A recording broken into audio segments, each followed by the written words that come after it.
Dili na maglaom pa si Davao City Mayor Sebastian Duterte nga makapamili kini og City Director sa Davao City Police Office. Kini human nga nag-request si Acting DCPO Director Police Colonel Hansel Marantan nga muhawa sa mong pwesto kini tungod sa medical nga rason. Sumala pa ni Mayor Base nga sanglit na hitabo kaniadto nga duha ka adlaw tulo ka mga labaw sa DCPO ang gibutang nga wala miagi og konsultasyon ngadto kaniya. Busa nagtuo kini, kabisan pa man nga aduna kini pilion sa maong katungdanan apan ang PNP headquarters gapon ang magdesisyon niini.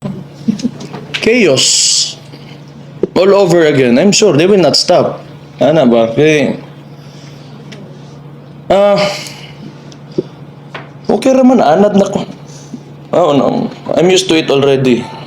They will, pareha na ron, itubag na po ito, mag-imo na sila problema. Sagdi lang. Yun kontento si Mayor Baste sa naimong performance ni Police Colonel Marantan sa 11 kabulan niining pagserbisyo isip labaw sa DCPO.